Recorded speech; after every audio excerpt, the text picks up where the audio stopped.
মাথার ঘাম পায়ে ফেলে চাষিরা যে লবণ উৎপাদন করে, সে লবণ পুরো বাংলাদেশের চাহিদা মেটায়। অবস্থান করছিলাম টেকনাফ উপজেলার সাবরাঙের যে আসারবুনিয়া গ্রাম, সেই আসারবুনিয়া গ্রামের ঠিক পূর্ব পাশে নাফ নদী সংলগ্ন একটি এলাকায়। আপনারা দেখতে পাচ্ছেন এখানে বিস্তীর্ণ এলাকা জুড়ে লবণের মাঠ। গত বছর যেভাবে লবণের দাম ছিল, কিন্তু চলতি বছর লবণের দাম বলতে গেলে একদম কম। গত বছরের তুলনায় চলতি মৌসুমে লবণের দাম অনেক কম। যেখানে 1 মণ লবণ উৎপাদন করতে খরচ যায় 300 টাকা, সেখানে এখনো পর্যন্ত বিক্রি হচ্ছে প্রতি মণ লবণ 250 টাকা।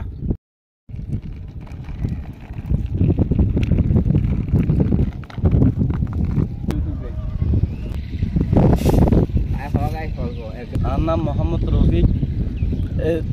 দুনিয়ার যে অবস্থা চলে লবণের, আর অবস্থা বেশি খারাপ।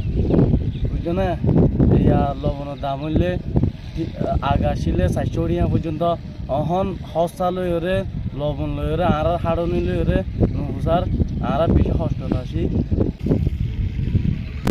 এবছর লবণের দাম খুব কম, আমরা দুঃখের মধ্যে আছি।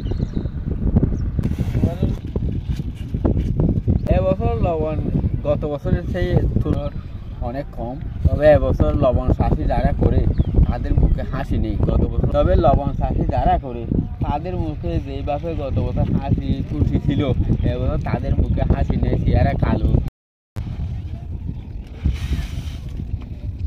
কম তাহলে আমরা লবণ বিক্রি করে আমরা বলে আমরা ভাত খাদ্য খাইতে না পারি, অনেক হই লবণ অস্তা লেবার খরচ মহঙ্গা।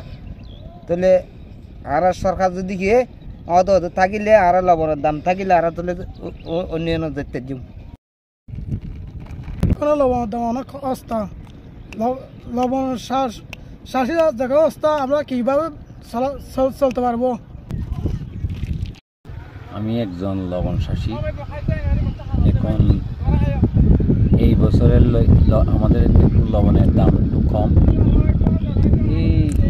সেই হিসাবে আমাদের চাষিরা বাঁচতে পারে নাই। আমরাই একটু হয়রানি করছি, কি করতাম।